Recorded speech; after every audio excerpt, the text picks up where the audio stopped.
ہاں جی، تو ہم موجود ہیں اپنے عہد رمضان کے کچن میں اور آج میں بنا رہی ہوں جھینگا بریانی. اور یہ بریانی بنانی میں نے اپنی امی سے سیکھی ہے کیونکہ ہماری امی ہمیں بچپن سے ہی سی فوڈ بہت زیادہ کھلاتی ہوئی آ رہی ہیں. تو جھینگا بریانی امی کی ریسیپی، امی آپ کی ریسیپی بنا رہی ہوں آج میں.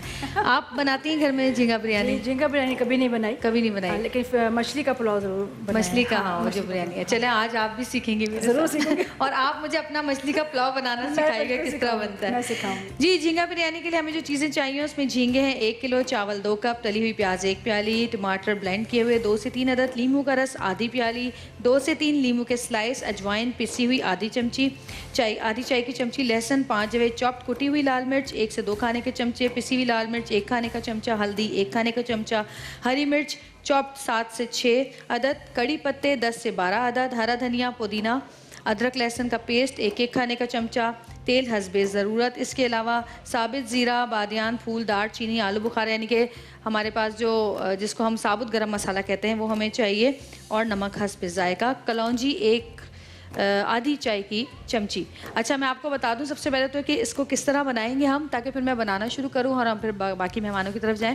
سب سے پہلے ہم تیل گرم کر کے اس میں ہم چاپڈ لہسن ڈالیں گے، اور چاپ لہسن ڈال کے ہم سب سے پہلے اس میں یہ جو جھینگے ہمارے پاس پڑے ہوئے ان کو فرائی کریں گے. ان میں تھوڑا سا ادرک لہسن کا پیسٹ ڈالیں گے تاکہ اچھی طرح فرائی ہو جائیں. اور فرائی کر کے کیونکہ جھینگوں کو زیادہ نہیں پکاتے ورنہ وہ سخت ہو جاتے ہیں اور ان کا جو ذائقہ ہے وہ بالکل ختم ہو جاتا ہے. تو ان کو تھوڑا سا پکا کے ہم الگ کر لیں گے. اور اس کے بعد پھر ہم دوسرے نئے تیل کے اندر ہم نے ڈالنا ہے کڑی پتہ. کڑی پتے کے ساتھ ہم نے ڈالنا ہے ثابت گرم مسالہ. ثابت گرم مسالہ ڈال کے جتنے بھی مسالے میں نے اس وقت آپ کو بتائے ہیں وہ سارے اس میں ڈالیں گے اور اس کو ہم بھون لیں گے مسالوں کو اچھی طرح. جب مسالے اچھی طرح بھون جائیں گے تو پھر اس کے بعد ہم یہ جو فرائی کیے ہوئے پرانز ہیں یہ ہم اس کو جھینگے جو ہیں وہ اس میں مکس کریں گے. اور پھر جس طرح چاولوں کی تہہ لگاتے ہیں ہم بریانی میں بالکل اسی طرح تہہ لگا کے اور اوپر ثابت ہری مرچیں اور دھنیا اور پودینہ اور کٹے ہوئے لیموں رکھ کے اور تھوڑا سا زردے کا رنگ ڈال کے اس کو دم دے دیں گے اور ہماری جھینگا بریانی جو ہے وہ تیار ہو جائے گی. تو جی یہاں پہ جو خواتین بیٹھی ہیں کوئی ہے ایسا جو جھینگا بریانی بناتا ہو اپنے گھر میں؟ جی آپ بتائیے کیسے بناتی ہیں آپ؟ مائک دیجیے گا. جی جھینگا بریانی دونوں بناتی ہیں اور سب کو پسند آتی ہے. اچھا مگر میں کہ پہلے جھینگے کے اندر سارا ثابت گرم مسالہ ادرک لہسن لگا کے اس کو میرینیٹ کرنے لگ دیتی ہوں اور کسی نیٹ میں تاکہ اس کا پانی سارا جو ہوتا ہے اسمیل والا وہ نکل جاتا ہے. پھر جیسے آپ نے بتایا فرائی کر کے نکال لیا پورا مسالہ، پھر بریانی کا بنایا اور اسی طرح تہہ لگا کے دم پہ رکھ دیا. اچھا لیکن میرینیٹ کرنے سے وہ نہیں ہو جاتے بہت؟ نہیں اسمیل نکل جاتی ہے. فش کی بھی اسی طرح، فش کو بھی اگر آپ میرینیٹ کر کے، اکثر لوگ پسند نہیں کرتے سی فوڈ ہیٹ کی وجہ سے. صحیح. تو اچھا جی ہماری بہن نے ہمیں بتایا جی آپ ان کو جی جامع شریف کا گفٹ ہیمپر دے دیجئے. آپ کیا بتا رہی ہیں؟ جی جی جی جی جی مائک میں آواز ہے، آپ بولیں. ویسے ہی بناتے ہیں جیسے عموماً بریانی بنتی ہے، مگر پرانز آپ ویسے ہی فرائی کر کے میں ڈالتی ہوں جیسے آپ ڈال رہی ہیں نا، الگ سے بالکل وہی طریقے سے. بالکل وہی. جی ہماری اس بہن کو آپ دے دیں ویسٹ پوائنٹ کی طرف سے فوڈ فیکٹری دے دیں. ارے تالیاں بجا دیں یار، کیا ہو گیا، ہم گفٹ دے رہے ہیں بھائی. جی آپ کیا کہنا چاہ رہی ہیں؟ السلام علیکم میڈم. وعلیکم السلام. سب سے پہلے تو سی فوڈ کے اندر جب بھی ہم سی فوڈ کچھ بناتے ہیں پرانس وغیرہ، اس میں لیمن ضرور وہ کرتی ہوں تاکہ وہ ٹوٹے نہیں اور جو اس کی اسمیل ہے وہ تھوڑا سا نکل جائے. اور دوسرا یہ کہ ادرک لہسن کا اس کے اندر ڈال کے اس کو بھونتے ہیں پہلے ہم لوگ. پھر اس کے ٹماٹر ضرور ڈالتے ہیں تاکہ وہ وٹامن سی بھی اس کے ساتھ ہو، کیونکہ سی ٹماٹر ڈالنے سے تو وہ بہت زیادہ پک جائیں گے. پکیں گے جتنا پکیں گے اتنے زیادہ وہ سخت ہو جائیں گے، ان کا سارا جوس ہی نکل جائے گا. سی فوڈ تو پکاتے ہی بہت کم ہے. ٹماٹر کو مطلب گلائنڈ کر کے الگ سے ہم لوگ وہ کرتے ہیں. پھر اس کو جیسے ہم زردے کا رنگ ڈالتے ہیں نا بریانی میں، تو اس کو ٹماٹر کو پکا کے اس کے اوپر یوں تہ ڈالتے ہیں. ٹھیک ہے جی. ہماری اس بہن کو بھی کرشی کی طرف سے گفٹ ہیمپر دے دیجیے. اور حکیم صاحب بڑی دیر سے کوششوں میں لگے ہوئے ہیں کہ کسی طرح یہ چپ کرے تو میں بھی آج کچھ بولوں. حکیم صاحب کی طرف چلتے ہیں. جی حکیم صاحب. یہ روزانہ کی کوشش ہوتی ہے لیکن تم بھی ماننے والی نہیں ہو. حکیم صاحب کی خاموشی کا فائدہ اٹھاتی ہوتی ہے. حکیم صاحب وعلیکم السلام ورحمۃ اللہ. میں آپ کے حقوق کا علمبردار محافظ یہاں میں کمانڈر سیف گارڈ. حکیم صاحب آج حکیم طارق صاحب آپ سب جانتے ہیں کہ فاضل حکیم طب نبی کے ماشاءاللہ ایک بہت طب نبی کا شو بھی میں کرتا ہوں H9 کے اوپر روزانہ صبح میرا. جی آج حکیم صاحب ہمارے لیے کیا لے کر آئے؟ آج ہم بات کریں گے کشمش کے اوپر. اس پہ تو بہت مشہور گانے ہیں کہ کشمش جو ہے ادب میں خاص مقام حاصل ہے اس کو. کشمش کے کتنے بینیفٹ ہیں ہمارے لیے. کشمش دو طرح کے اس کے ہوتے ہیں. ایک چھوٹا انگور ہوتا ہے جس سے ہم جب خشک کر لیتے ہیں تو اسے ہم کشمش کہتے ہیں, اور بڑا انگور جو ہوتا ہے اس کو جب ہم ڈرائی کرتے ہیں تو اسے منقع کہتے ہیں. اور ایک ہوتا ہے بلیک کرنٹ. بلیک کرنٹ میرا خیال ہے وہ چھوٹا والا, اس کو منقع ہم کہتے ہیں خشک کر کے. قرآن کریم میں 11 مرتبہ اس کا ذکر آیا انگور کا. اللہ تعالیٰ نے فرمایا, اور جہاں پہ اچھے پھلوں کا ذکر ہے وہاں اس کا ذکر آیا, اور اللہ تعالیٰ نے فرمایا کہ ان لوگوں کے لیے جو ہے یہ جن کو مطلب انعام دیا گیا. اور سورۃ بقرہ میں اللہ تعالیٰ فرماتا ہے کہ اس میں تم میں سے ہر کوئی چاہے گا کہ اس کے پاس ایسے باغات ہوں جن میں کھجور اور انگور ہوں اور نیچے نہریں چلیں اور ان میں ہر قسم کے پھل ہوں. تو انگور کا ذکر جو ہے یہ کشمش قرآن کریم میں بھی موجود ہے. اب اگر ہم اس کے بینیفٹ کی بات کرتے ہیں کہ اس میں کتنے فائدے ہیں ہمارے لیے, تو اگر رمضان میں دیکھیں تو ڈائجیشن پروسیس کی سب سے زیادہ پرابلم ہوتی ہے ہمیں, کہ ہم کھانا کھاتے ہیں, ایسیڈیٹی ہو جاتی ہے, جلن ہوتی, کھانا صحیح سے ڈائجسٹ نہیں ہو پاتا, کانسٹیپیشن ہو جاتی ہے. تو اس کے لیے اگر آپ کشمش کا استعمال کریں تو کشمش جو ہے یہ آپ کے ڈائجسٹو سسٹم جو ہے اس کو ٹھیک کرتی ہے. بول جو آپ کے اس کو بول موومنٹ کو ریگولر کر کے تو جتنا بھی ٹاکسن اور ویسٹ مٹیریل ہوتا ہے اس کو ایک پراپر وے سے آپ کی باڈی سے خارج کر دیتی ہے. سب سے بڑی اس کی یہ بات. اس کے بعد یہ ہوتا ہے کہ ویکنس محسوس ہوتی ہے آپ کو. انیمیا کے لیے بہت اچھی ہے. ہاں, انیمیا کے لیے میں اسی کی بات کر رہا ہوں. ویکنس بھی ہوتی ہے تو اس میں ہائی شوگر اور کیلوریز ہوتی ہیں اس کے اندر, کشمش کے اندر. جب آپ اس کو لیتے ہو تو آپ کی عام جنرل ویکنس بھی ختم ہو جاتی ہے. اور اسپیشلی جو جن کو انیمیا ہوتا ہے, جیسے آپ نے کہا خون کی کمی کی شکایت ہو جاتی ہے, تو بجائے اس کے کہ آپ کوئی ٹیبلٹ استعمال کریں, آپ یہ نسخہ استعمال کریں کشمش کا. 21 دانے کشمش کے لے کے روزانہ آپ ان کو 1 گلاس پانی میں رات کو بھگو دیں, صبح آپ اس کو چھان لیجئے, کشمش کھا لیں اور وہ پانی جو اس میں آپ وہ اس کو پی لیا کریں. حضرت علی رضی اللہ عنہ روایت کرتے ہیں نبی کریم صلی اللہ علیہ وسلم سے کہ جو شخص روزانہ سرخ منقے کے 21 دانے کھا لے وہ ان تمام امراض سے محفوظ رہے گا جس سے اس کو ڈر لگتا ہے. جس سے اس کو ڈر لگتا ہے کہ مجھے یہ مرض نہ ہو جائے. تو اتنی اس کی افادیت ہے. اچھا, منقع الگ ہے. منقع بڑا انگور, منقع بڑا جس کو انگلش میں سلطانہ بولتے ہیں, اس کو منقع کہتے ہیں. اور چھوٹا جو ہوتا ہے انگور وہ بلیک کرنٹ ہے, اور ریزن جو ہے وہ والی کشمش کہتے ہیں. اس کے علاوہ اس میں کیلشیم ہوتا ہے, آئرن ہوتا ہے, وہی بی کمپلیکس اس میں ہوتا ہے جن میں خون کی پروسیس کے لیے بہت اچھا ہے. آسٹیوپروسس کے لیے بہت اچھا ہے یہ, کیونکہ اس میں کیلشیم بھی ہے نا, اور نیچرل کیلشیم ہوتا ہے.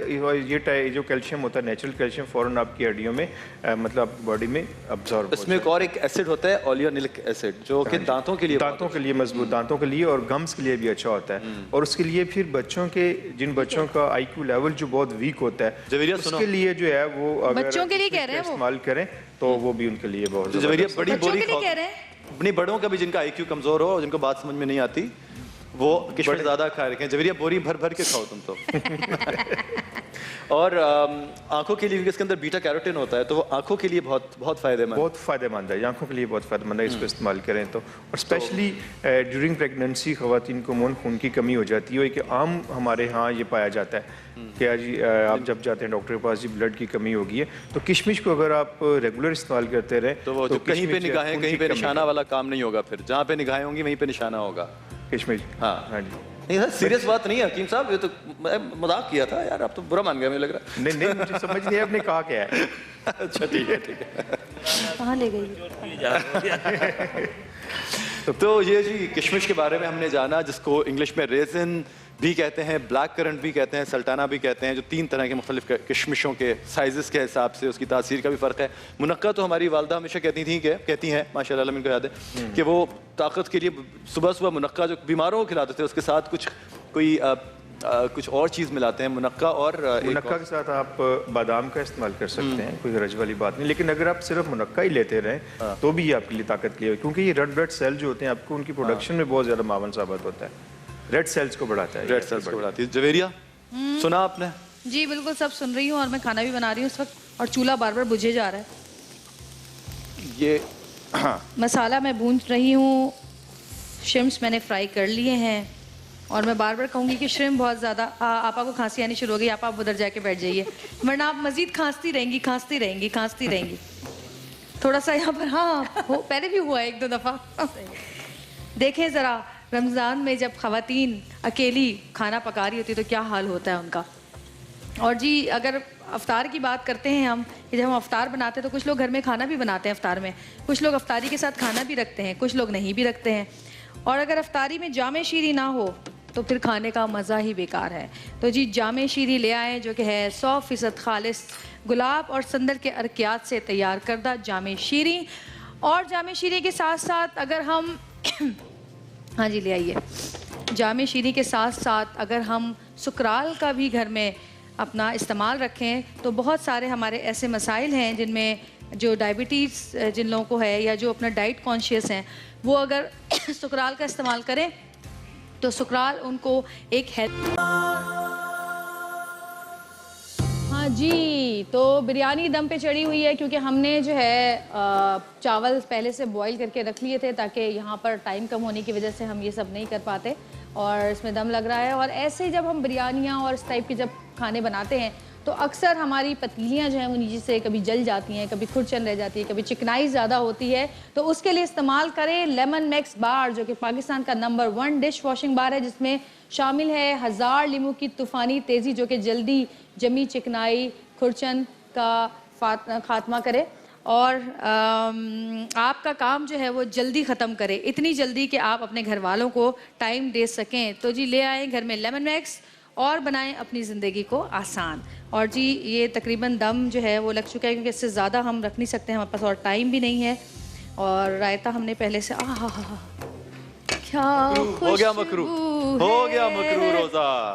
زویریہ سارے دن کی محنت پانی پھیر دیا تم نے. کیا خوشبو ہے. اور ذرا مجھے کپڑا دیں تاکہ میں اس کو مکس کروں. یہ رہا جی. یہ مجھے یقین ہے کہ ہمارے کنٹرول روم میں جو لوگ بیٹھے ہوئے ہوں گے وہ یہ سوچ رہے ہوں گے کہ کاش یہ ٹرے سیدھی اوپر آ جائے جو اس وقت ہاں ہاں ہاں ہاں اور جو بنی ہے وہ ہاں ہاں کہے جا رہے ہیں وہاں سے کھڑے ہوئے سامنے. پلاؤ بہت اچھا کھایا تھا. ہاں لیکن وہ میرے ہاتھ کا بنا ہوا نہیں تھا. اچھا کہ پاؤں کا بنا ہوا تھا. میں نے بنایا ہی نہیں تھا, وہ بازار کا تھا کیونکہ لوگ بہت زیادہ تھے تو 100-150 لوگوں کے لیے کھانا تھوڑا مشکل ہو جاتا ہے گھر میں بنانا. ویسے میں گھر کی جتنی خواتین ہیں نا ان کو تو سلام پیش کرتا ہوں کہ جو ہم تو فرمائشیں کر دیتے ہیں کہ ہمیں سحری میں یہ کھانا ہے, افطاری میں یہ کھانا ہے. بھائی ان کا سلام قبول کیجئے. آپ کی تالیاں بتائیں گی کہ آپ نے ان کا سلام قبول کیا ہے کہ نہیں. اصل رمضان کی رونقیں ساری آپ لوگوں کے دم سے ہوتی ہیں جو ماشاءاللہ اچھے اچھے کھانے پکا کے کھلاتی ہیں سب گھر. بالکل بالکل صحیح بات کی آپ نے. شکریہ بہت بہت. سب کے لیے تالیاں بجا دیں. زویریہ سی فوڈ کھانے کے بعد پیاس بہت لگتی ہے. کیا کھانے کے بعد؟ سی فوڈ کھانے کے بعد ہاں تو پیاس. آپ الائچی کھائیں نا. ہے اچھا الائچی لے لیں, 2 الائچیاں کھا لیں, پیاس کم لگے گی آپ کو. جی بالکل. اور یہ جو ہماری بریانی ہے یہ تیار ہو چکی ہے. جھینگا بریانی سے آج آپ لوگ لطف اندوز ہوئیے گا افطار میں. ہم تو جا چکے ہوں گے لیکن آپ کی جھینگے کی یادیں آپ کے ساتھ ہمارے ساتھ رہیں گی ہمیشہ. بہت بہت شکریہ زویریہ آپ کا یہاں ساتھ دینے کا. بلکہ آئیے کیونکہ آج آپ کو پتہ ہے کہ آج ہم ٹریبیوٹ جس عظیم اسپیشل ڈے ہے شاعر کو, جس عظیم نعت خواں کو آج ہم ٹریبیوٹ دے رہے ہیں. آپ سب جانتے ہیں کہ ان کا نام کسی تعارف کا محتاج نہیں, عظیم اقبال صاحب, ڈاکٹر عظیم اقبال. یہ وہ نعت خواں ہیں جو قوت بصارت سے محروم تھے لیکن اللہ نے بصیرت کی آنکھ ان کی جگائی. اور کیا خوبصورت ان کا کلام تھا. آج ایک چھوٹا سا پیکج دیکھتے ہیں پہلے اور اس کے بعد ہم تشریف آپ سے کہیں گے کہ آپ آئیے اور عظیم اقبال صاحب کی ان کچھ نعتیہ کلام جو ہے یہاں سنیں گے. دیکھتے رہیے عید رمضان.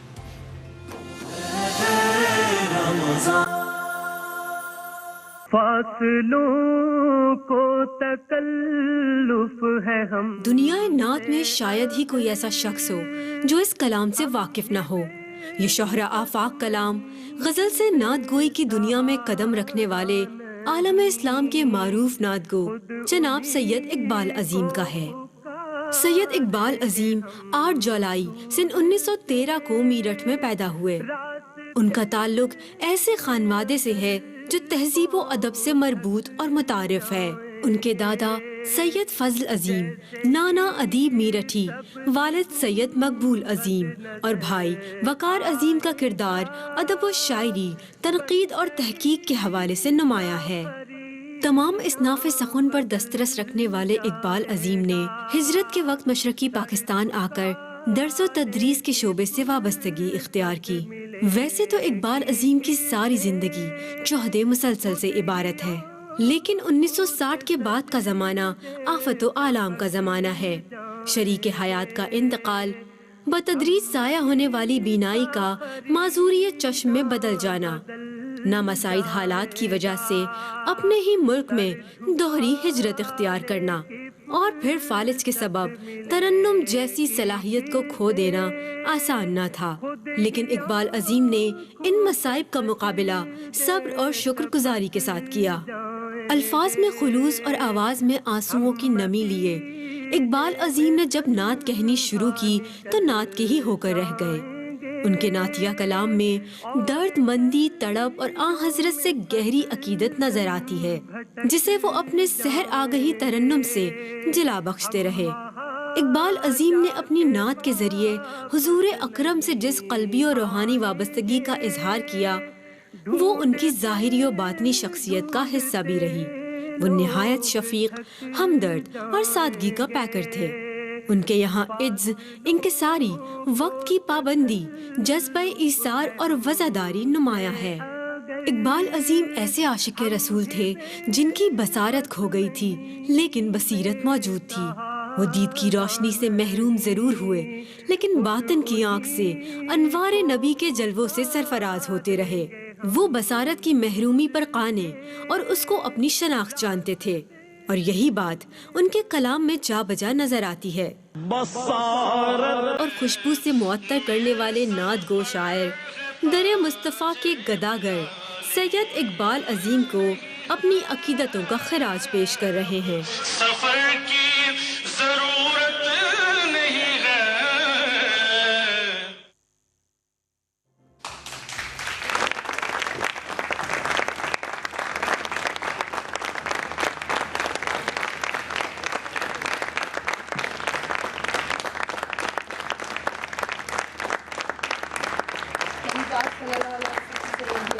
ان کی محبت ان کے الفاظ سے چھلکتی تھی، اور کیا ہی خوبصورت بات ہے کہ بصارت کھو گئی لیکن بصیرت تو سلامت ہے۔ مدینہ ہم نے دیکھا ہے مگر نادیدہ نادیدہ۔ صدیق بھائی، آپ کو تو وقت گزرا ان کے ساتھ۔ میں تقریباً اقبال عظیم میں رحمت اللہ علیہ کہوں گا، اتنے عظیم شاعر، اللہ بے شک ان پہ رحمت آتی۔ تقریباً 35 سال پہلے میں نے ان کی یہ نعت پڑھی تھی، مدینے کا سفر ہے، اور میں نمدیدہ اس وقت سے میں ان کو جانتا ہوں۔ اور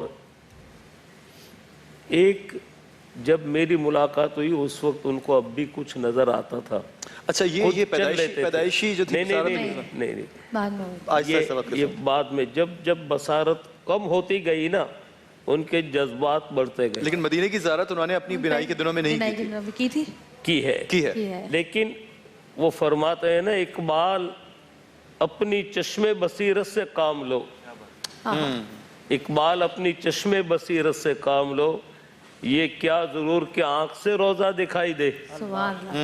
تو یہ ان کے جذبات ہیں اقبال عظیم کے، اور اتنے نفیس، انتہائی پروفیسر، اور عشق کے بارے میں ان کے کیا کہنے ہیں کہ طیبہ کے سب گداگر پہچانتے ہیں مجھ کو خبر نہیں تھی میں اس قدر بڑا ہوں۔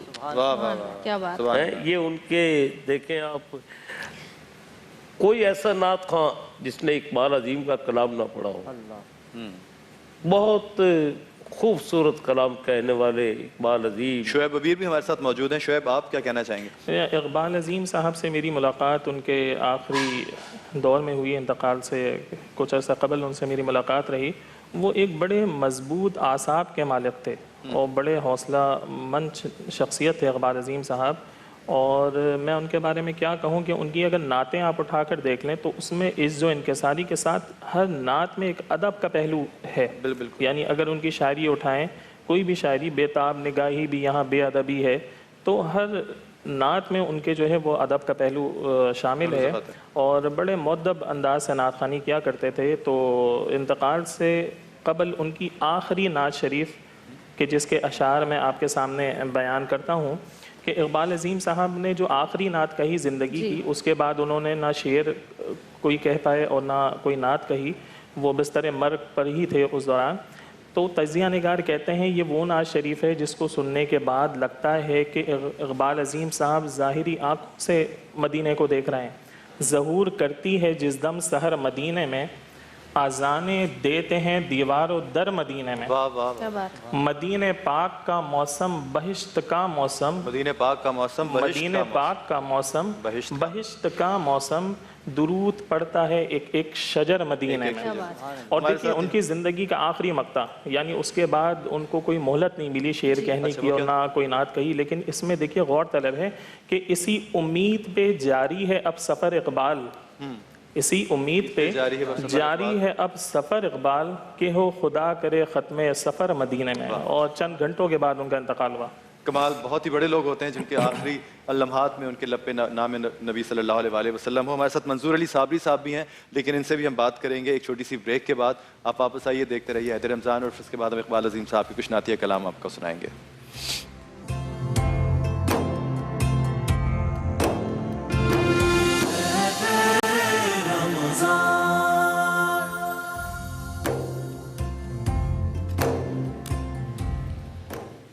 میں تو خود ان کے در کا گدا ہوں، اپنے آقا کو میں نظر کیا دوں. اب تو آنکھوں میں بھی کچھ نہیں ہے، ورنہ قدموں میں آنکھیں بچھا دوں. میرے آنسو بہت قیمتی ہیں، ان سے وابستہ ہے ان کی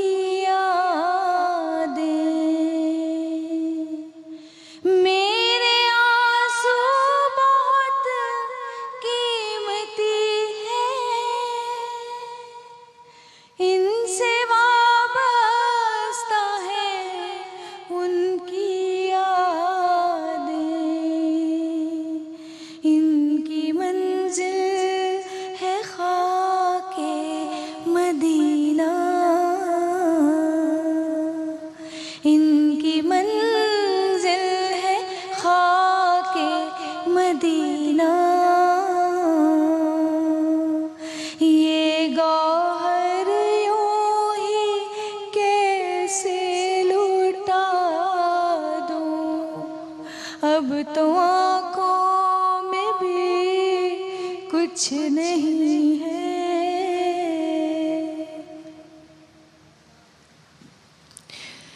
روضہ پاک پیش نظر ہے، سامنے میرے آقا کا در ہے. روضہ پاک پیش نظر ہے، سامنے میرے آقا کا در ہے. مجھ کو کیا کچھ نظر آ رہا ہے، مجھ کو کیا کچھ نظر آ رہا ہے. تم کو لفظوں میں کیسے بتا دوں، اب تو آنکھوں میں بھی کچھ نہیں ہے. میری بخشش کا سامان یہی ہے، اور دل کا بھی ارمان یہی ہے. ایک دن ان کی خدمت میں جا کر ان کی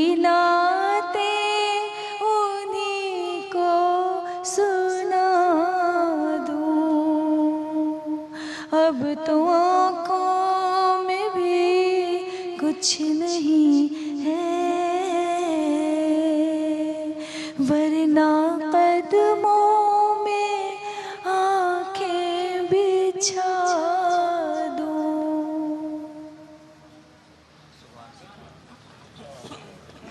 صدیق اسماعیل صاحب کچھ عطا.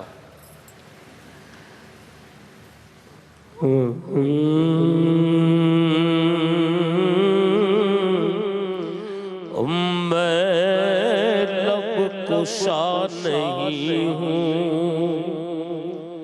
اور محو التجا ہوں. میں محفل حرم کے آداب جانتا ہوں. میں محفل حرم کے کوئی تو آنکھ والا گزرے گا اس طرف سے. کوئی تو آنکھ والا گزرے گا اس طرف سے. طیبہ کے راستے میں میں منتظر کھڑا ہوں. جیسے ہی اقبال عظیم نے یہ صدا لگائی کہ کوئی تو آنکھ والا گزرے گا اس طرف سے، اور پھر جب کرم ہوا، یہ سفر کے دوران یہ نعت کہتے جا رہے ہیں، جب کرم ہو گیا پھر اپنے جذبات کا اظہار کرتے ہوئے اقبال عظیم کیا فرماتے ہیں کہ یہ روشنی سی کیا ہے، خوشبو کہاں سے آئی. یہ روشنی سی کیا ہے، خوشبو کہاں سے آئی. شاید میں چلتے چلتے، شاید میں چلتے چلتے روزے پہ آ گیا ہوں. شاید میں چلتے چلتے طیبہ کے سب صداگر پہچانتے ہیں مجھ کو. طیبہ کے سب صداگر پہچانتے ہیں مجھ کو. مجھ کو خبر نہیں تھی، مجھ کو خبر نہیں تھی، میں اس قدر بڑا ہوں. میں محفل حرم کے اس کلام کو مقطع پیش کر رہا ہوں. اقبال مجھ کو محسوس ہو رہا ہے. اقبال مجھ کو اب بھی یہ یاد آ رہا ہے. روزے کے سامنے ہوں، روزے کے سامنے ہوں، اور نعت پڑھ رہا ہوں. روزے کے سامنے ہوں اور نعت پڑھ رہا ہوں. میں لب کشا نہیں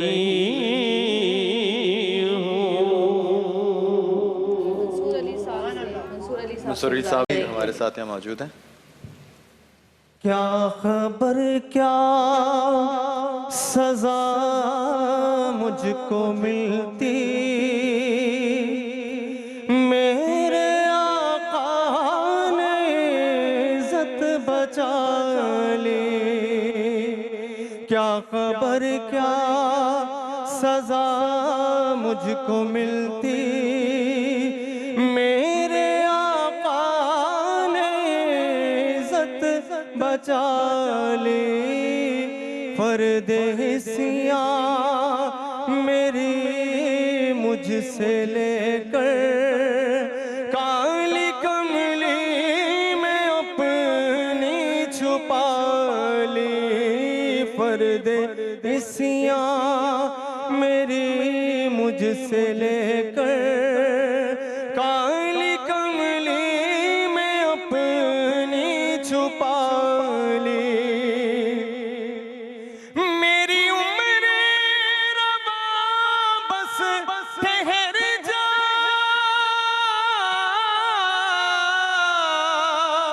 اب سفر کی ضرورت نہیں ہے، اب سفر کی ضرورت نہیں ہے، ان کے قدموں میں میری جبی ہے، ان کے قدموں میں میری جبی ہے، اور ہاتھوں میں روزے کی جالی، ان کے قدموں میں میری جبی ہے، اور ہاتھوں میں روزے کی جالی، میں فقط نام لیوا ہوں ان کا،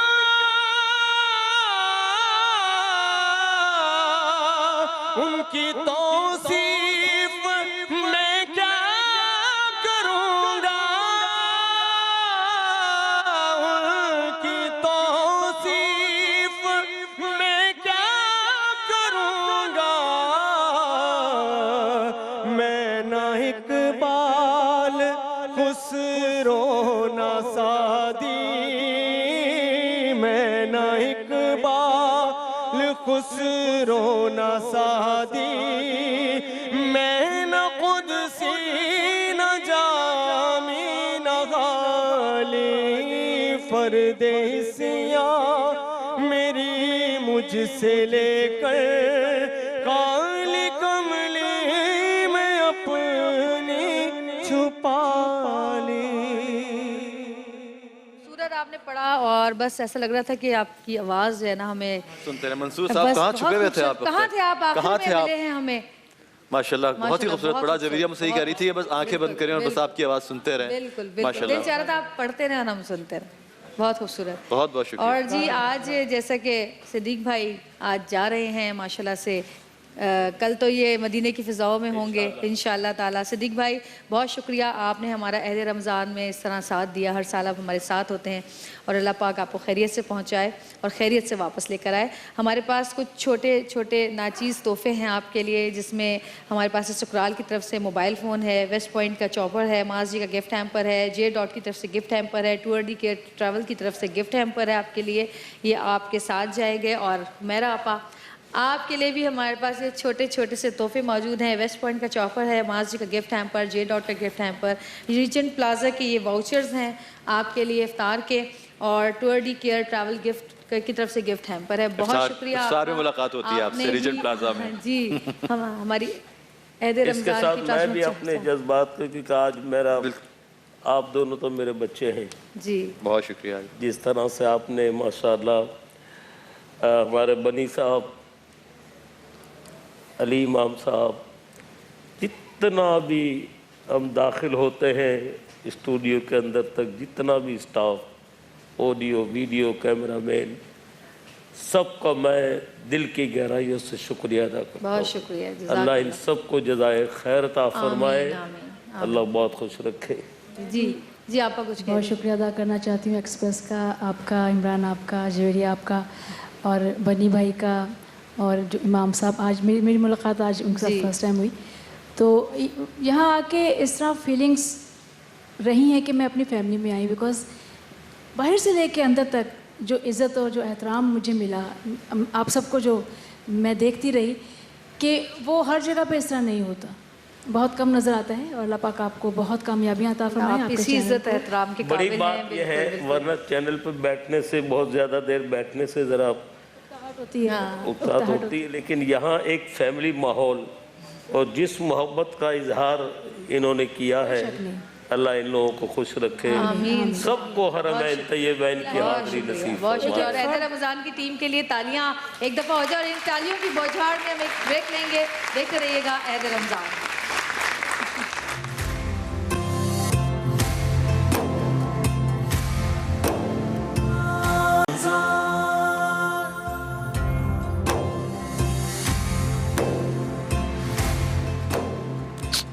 عہد رمضان میں ایک دفعہ پھر آپ کو خوش آمدید, ویلکم بیک. مرکز دو جہاں میں اس وقت ہمارے علماء اکرام یہاں تشریف لائے ہیں. مولانا امین شہیدی صاحب اس وقت تشریف نہیں لا سکے, اس لیے کہ وہ آج یوم القدس کی ریلی میں شریک ہوئے ہیں, تو آج ان کی یہاں غیر حاضری ہے, لیکن کہیں اور حاضری ان کی لگ رہی ہے. ہمارے ساتھ مفتی شاہد مدنی صاحب موجود ہیں اور مفتی فضل سبحان صاحب موجود ہیں. آپ ان سے اچھی طرح واقف ہیں, ان کا تعارف آپ سے ہو چکا ہے کہ سرپرست اعلیٰ دعا نیٹ ورک انٹرنیشنل مفتی شاہد مدنی صاحب اور فاضل جامع علوم اسلامیہ بنوری ٹاؤن, خطیب و امام جامعہ مسجد یاسین, مفتی فضل سبحان صاحب.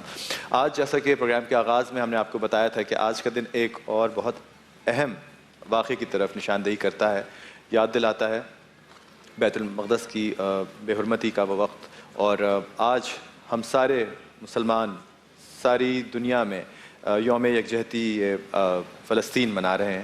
اس حوالے سے میں مولانا مفتی شاہد مدنی صاحب سے سوال کروں گا کہ سر, آج کے دن بحیثیت فرد واحد ہم کس طرح اس کاز کو لے کے آگے چل سکتے ہیں, کیونکہ کیا ضروری ہے کہ ہم سب ریلیوں میں شریک ہوں, یا ہم سب اس طرح اجتماعی جو جلسے ہیں اس میں شریک ہوں, یا اپنی انڈیویجول کیپیسٹی میں بھی ہم کچھ کر سکتے ہیں کہ آج جو ہم بات کرتے ہیں یوم اظہار یکجہتی فلسطین کی, تو انڈیویجول کیپیسٹی میں ہم اپنا کیا پارٹ پلے کر سکتے ہیں؟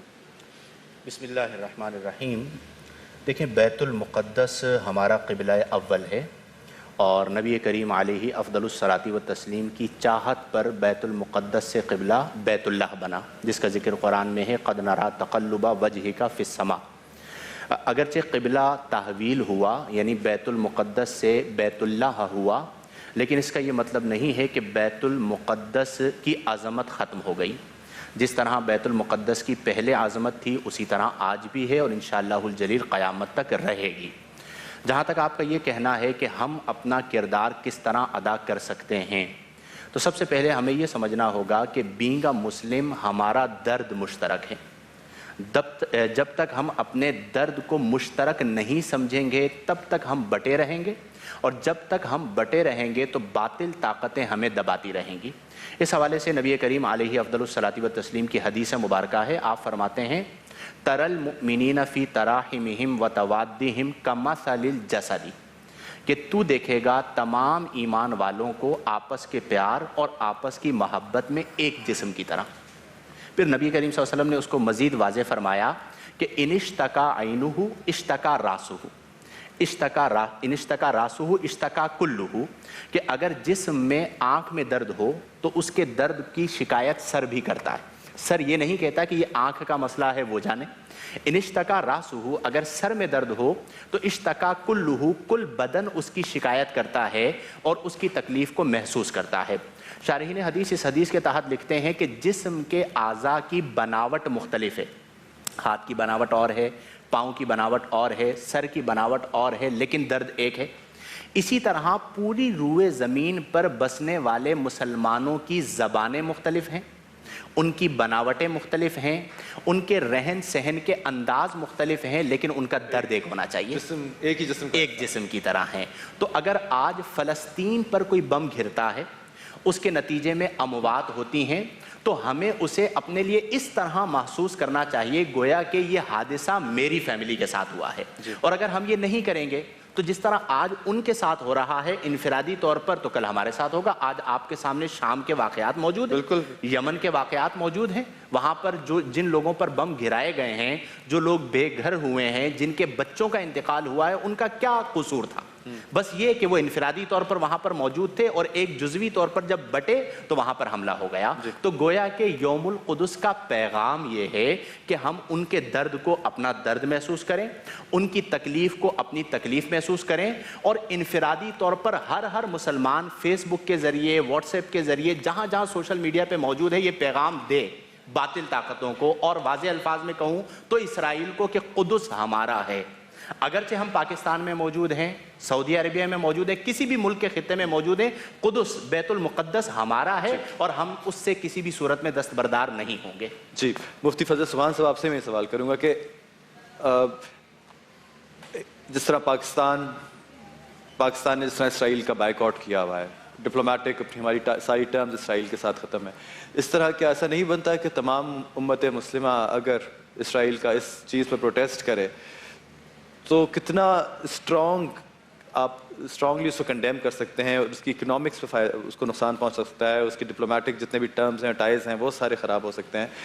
یہ اس طرح پریشر اگر ہر گورنمنٹ, اسلامک گورنمنٹ جو ہے وہ کرے, تو یہ اس وقت کتنا امپورٹنٹ پیغام ہے کہ جتنے بھی ہمارے مسلم امہ کے جتنے بھی ممالک ہیں وہ اس بات پہ متفق کیوں نہیں ہو جاتے کہ اسرائیل کے ساتھ ان کے ٹرمز کیوں ابھی تک کارڈیل ہیں, اور کیوں ایسا نہیں ہوتا کہ ہم اسٹرانگلی ایک جگہ پہ کھڑے ہو کے اس اہم پوائنٹ پہ آ کے سارے اکٹھے ہو جائیں. بسم اللہ الرحمن الرحیم. قرآن کریم کا 26واں پارہ ہے سورہ حجرات. انما المؤمنون اخوۃ فاصلحوا بین اخویکم. سارے مسلمان آپس میں بھائی ہیں اور تم اپنے بھائیوں کے درمیان اصلاح, صلح اور سیٹل ڈسپیوٹ کی کوشش کرو. حدیث مبارکہ میں بھی سرکار دو عالم صلی اللہ علیہ وسلم کا فرمان ہے المسلم اخو المسلم, کہ مسلمان کا بھائی ہے, اس پر ظلم نہیں کرتا, اس کو رسوا نہیں کرتا, اس کو اذیت اور تکلیف نہیں پہنچاتا, بلکہ اس کو تکلیف میں دیکھ کر یہ ریسٹ لیس اور بے چین ہو جاتا ہے. اخوت اس کو کہتے ہیں چوبے کانٹا جو کابل میں, تو ہندوستان کا ہر پیر و جواں بیتاب ہو جائیں. خنجر لگے کسی کو تڑپتے ہیں ہم میر, سارے جہاں کا درد ہمارے جگر میں ہے. دیکھیں اس وقت پاکستان نے جس طرح ان کا بائیکاٹ کیا ہے, تمام عرب کنٹریز کو, تمام اسلامی ممالک کو لا الہ الا اللہ کے رشتے کی بنیاد پر ایک دوسرے کا ساتھ دینا چاہیے اور ان کا بائیکاٹ کرنا چاہیے. چونکہ اس وقت جو مظالم وہاں پر ہو رہے ہیں, جو قتل و غارت گری کا بازار ہے, بیت المقدس جو مسلمانوں کا قبلہ اول ہے, 15ویں پارے میں سورہ اسراء اور بنی اسرائیل میں معراج کی آیت کے ضمن میں جس کا تذکرہ ہے, سبحان الذی اسریٰ بعبدہ لیلا من المسجد الحرام الی المسجد الاقصی. سرکار دو عالم صلی اللہ علیہ وسلم نے کم و بیش 1,24,000 قدسی صفات پر مشتمل انبیاء کی وہاں امامت کروائی ہے. تو اتنا ایک مقدس مقام, مسلمانوں کے لیے اتنا ایک ویلیویبل مقام, متبرک مقام, اس پر نہ صرف ان کا قبضہ ہے بلکہ آج میں نے ایک ویڈیو وائرل ہوئی, اس کو دیکھا کہ مسلمان مائیں بہنیں جب وہاں نماز کے لیے جاتی ہیں تو چیکنگ کے بہانے, یعنی اس چیکنگ میں بھی ان کی عزت نفس کو مجروح کیا جاتا ہے, ان کی پاک دامنی اور عفت کو تار تار کیا جاتا ہے, ان کی اس نسوانیت اور پرائیویسی کا جنازہ نکالا جاتا ہے. تو اتنے بڑے ظلم پر ہم خاموش نہ رہیں. ہم سوشل میڈیا کے ذریعے سے, الیکٹرانک میڈیا کے ذریعے سے, پہلے تو میں آپ کو اپریشیٹ کروں گا کہ اس چینل کے توسط سے, اس پلیٹ فارم پر آپ نے اس مسئلے کو اجاگر بھی کیا اور آپ نے عوام الناس کی اس طرف توجہ بھی دلائی. تو ہم اس کو صدقہ جاریہ کے طور پر اس میسج کو کنوے کریں کہ ہم نے ان کا بائیکاٹ بھی کرنا ہے, ان کی پروڈکٹس کا بائیکاٹ کرنا ہے. تمام اسلامی ممالک کے اندر ہم نے اپنے اس پیغام کو عام کرنا ہے. جب سارے مسلمان یکجان ہو جائیں گے اور ایک قالب کے اندر یہ جم جائیں گے تو پوری دنیا کو ایک بھرپور میسج جائے گا. قرآن کریم نے مسلمانوں کو اسی بات کی طرف تو جمع کیا ہے. فرمایا رجال صدقوا ما عاہدوا اللہ علیہ, وہ لوگ جنہوں نے اللہ سے کیے ہوئے وعدے کو سچ کر دکھایا, وہ یہی تھا کہ ہم مسلمان اپنی اخوت اور اپنی جو یکسوئی ہے اس پر قائم ہو جائیں. بالکل یہی وقت ہے کہ اللہ کی رسی کو ہم سب مسلمان مضبوطی سے تھامے رکھیں. یقیناً یہ ایک بہت اسٹرانگ میسج ہے اور یہ میسج ہم اپنے ایکٹ سے، اپنے ریاکشن سے، اپنے اس عمل سے ثابت کر سکتے ہیں جو کہ ہم انڈیویجول بیسس پہ بھی کر سکتے ہیں اور حکومتی سطح پہ بھی. آپ دیکھتے رہیے عہد رمضان. ہم ملتے ہیں ایک چھوٹی سی بریک کے بعد.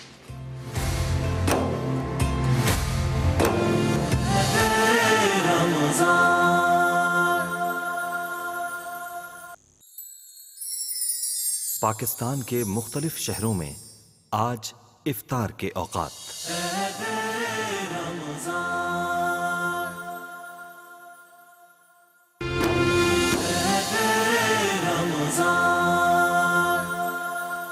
بندے کے گمان کے مطابق معاملہ.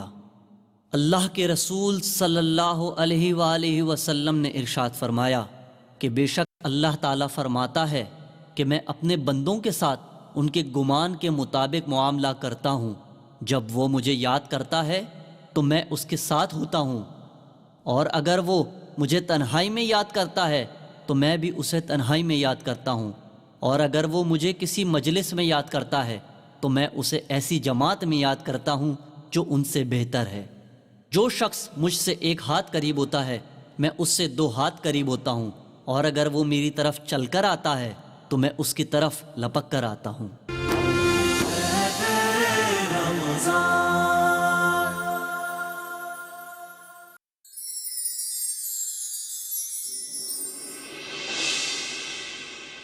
حضرت عبداللہ بن مسعود رضی اللہ تعالی عنہ سے روایت ہے کہ نبی کریم صلی اللہ علیہ وسلم نے ارشاد فرمایا، 2 شفاؤں کو اپنے اوپر لازم کر لو، یعنی شہد اور قرآن مجید.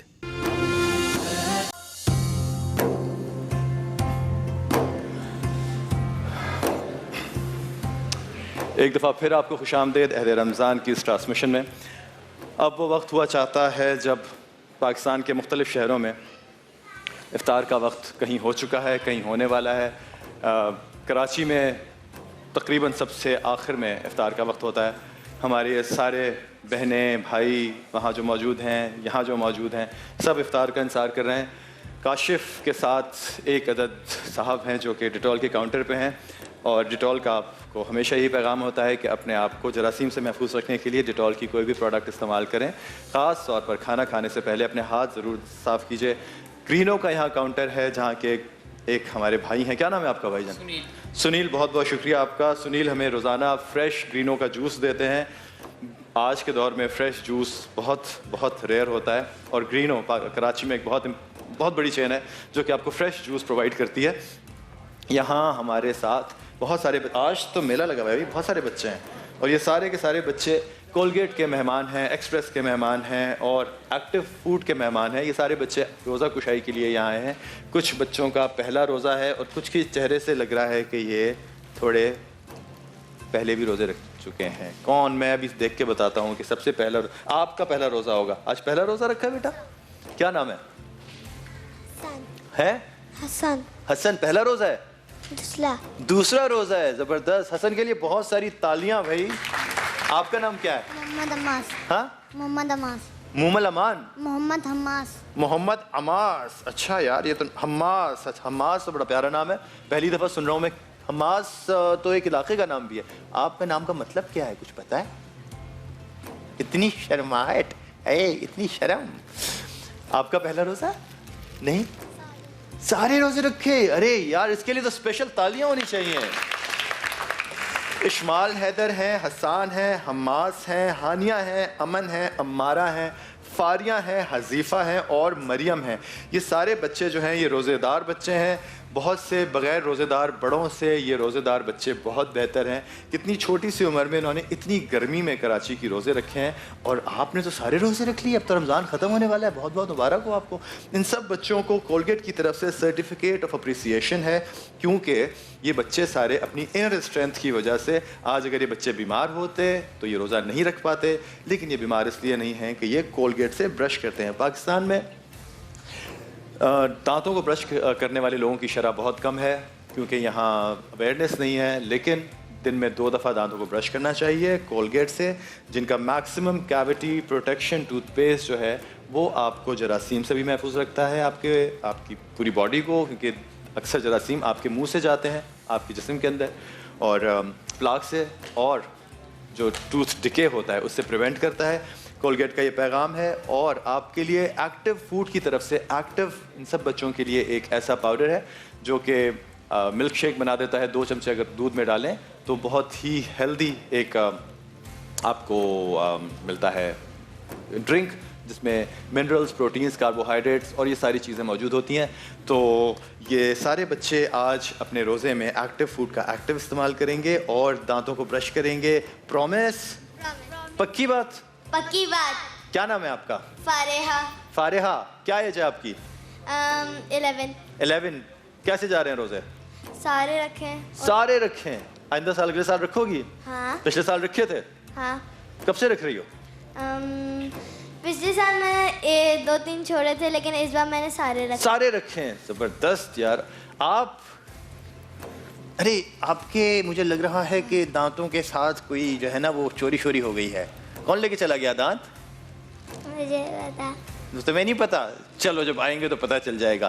جب آئیں گے تو کولگیٹ سے دانت صاف کرنے ہیں. آپ سنیے. او زبردست, تھینک یو سو مچ. عہد رمضان. یہ ذرا زوم کیجئے بھائی. یہ ہوتی ہے محبت. آپ سب بچوں کے لیے کولگیٹ کی طرف سے بہت بہت شکریہ آپ کا. آئیے جی, آئیے آئیے آئیے آئیے. یہ دیکھیں. آ جاؤ آ جاؤ یہاں آؤ. آپ سب بچوں کے لیے کولگیٹ کی طرف سے یہ اتنا بڑا روزہ کشائی کڈس جو ہیں ان کے لیے سرٹیفکیٹ آف اپریسیشن ہے. یہ میرے ساتھ ایک تصویر کھنچوائیں. جیسے میں 1 2 3 کہوں گا آپ لوگوں نے کہنا ہے چیز. اور یہاں ہماری ایک بڑی پیاری سی تصویر کھینچیں گے اسد اور حسان HBN. جناب 1 2 3. کیا وہ لڑائی ہو گئی کیا؟ اچھا آ جاؤ. 1 2 3 چیز. 1 2 3 چیز. یس. بیٹھ جاؤ اپنی اپنی جگہوں پہ. ایک بڑا خوبصورت کلام ہے بچپن کے حوالے سے امجد اسلام امجد صاحب کا. میں آپ کو سناتا چلوں. محبت کی طبیعت میں یہ کیسا بچپنا قدرت نے رکھا ہے کہ یہ جتنی پرانی جتنی بھی مضبوط ہو جائے اسے تائید تازہ کی ضرورت پھر بھی رہتی ہے. یقین کی آخری حد تک دلوں میں لہلہاتی ہو, نگاہوں سے ٹپکتی ہو, لہو میں جگمگاتی ہو, ہزاروں طرح کے دلکش ہنسی حالے بناتی ہو. اسے اظہار کے لفظوں کی حاجت پھر بھی رہتی ہے. محبت یوں گواہی مانگتی ہے اپنے ہونے کی کہ جیسے طفل سادہ شام کو ایک بیج بوئے اور شب میں بارہا اٹھے, زمین کو کھود کر دیکھے کہ پودا اب کہاں تک ہے. محبت کی طبیعت میں عجب تکرار کی خو ہے کہ یہ اقرار کے لفظوں کو سننے سے نہیں تھکتی. بچھڑنے کی گھڑی ہو یا کوئی ملنے کی ساتھ ہو, اسے بس ایک ہی دھن ہے, کہو مجھ سے محبت ہے, کہو مجھ سے محبت ہے. سمندر سے کہیں گہری, ستاروں سے سوا روشن, پہاڑوں کی طرح قائم, ہواؤں کی طرح دائم, زمین سے آسماں تک جس قدر اچھے مناظر ہیں, محبت کے کنائے ہیں, وفا کے استعارے ہیں, ہمارے ہیں. ہمارے واسطے یہ چاندنی راتیں سنورتی ہیں, سنہرا دن نکلتا ہے. محبت جس طرف جائے زمانہ ساتھ چلتا ہے. کچھ ایسی بے سکونی ہے وفا کی سرزمینوں میں کہ جو اہل محبت کو سدا بے چین رکھتی ہے, کہ جیسے پھول میں خوشبو, کہ جیسے ہاتھ میں پارا, کہ جیسے شام کا تارا. محبت کرنے والوں کی سحر راتوں میں رہتی ہے, گما کے شاخچوں میں آشیاں بنتا ہے الفت کا. یہ عین وصل میں بھی ہجر کے خدشوں میں رہتی ہے. محبت کے مسافر زندگی جب کاٹ چکتے ہیں, تھکن کی کرچیاں چنتے وفا کی اجرکیں پہنے, سمے کی رہ گزر کی آخری سرحد پر رکتے ہیں تو کہتے ہیں تمہیں مجھ سے محبت ہے. تو کوئی ڈوبتی سانسوں کی ڈوری تھام کر دھیرے سے کہتا ہے یہ سچ ہے نا, ہماری زندگی ایک دوسرے کے نام لکھی تھی. دھندلکا سا جو آنکھوں کے قریب و دور پھیلا ہے, اسی کا نام چاہت ہے. تمہیں مجھ سے محبت تھی, تمہیں مجھ سے محبت ہے. محبت کی طبیعت میں یہ کیسا بچپنا قدرت نے رکھا ہے. کیا خوبصورت کلام تھا امجد اسلام امجد صاحب کا. ہم چلتے ہیں ایک چھوٹی سی بریک کی طرف. دیکھتے رہیے عہد رمضان.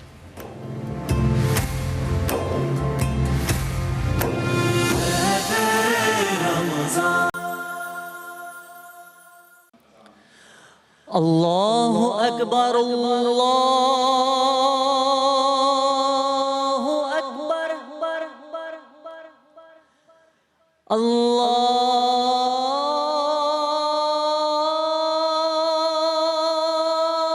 اکبر اللہ اکبر أشهد أن لا إله إلا الله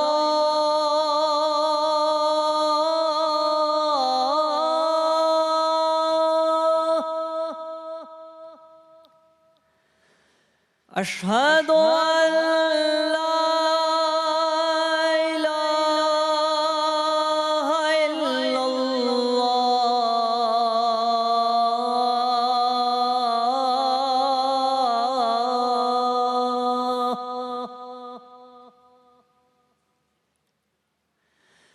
أشهد أن محمد رسول الله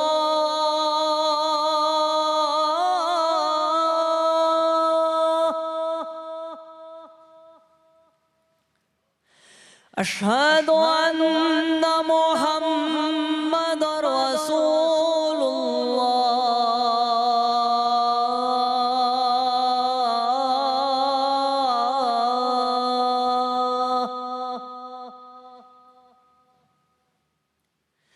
حي على الصلاة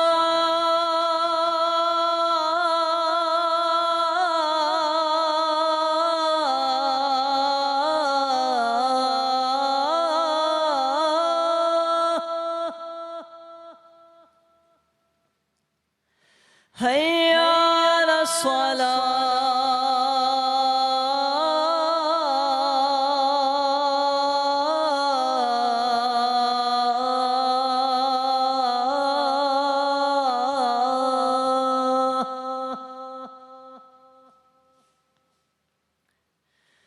حي على الفلاح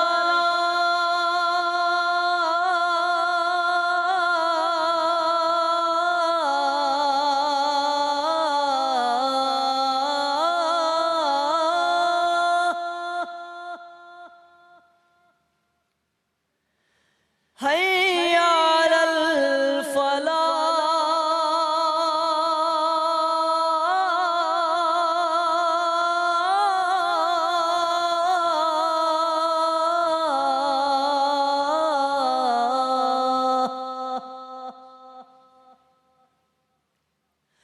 الله أكبر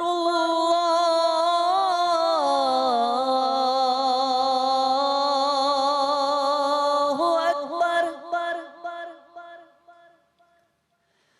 لا إله إلا الله بسم الله الرحمن الرحيم اللهم رب هذه الدعوة التامة والصلاة القائمة آت سيدنا محمدا الوسيلة والفضيلة والدرجة الرفيعة وابعثه مقاما محمودا الذي وعدته وارزقنا شفاعته يوم القيامة إنك لا تخلف الميعاد.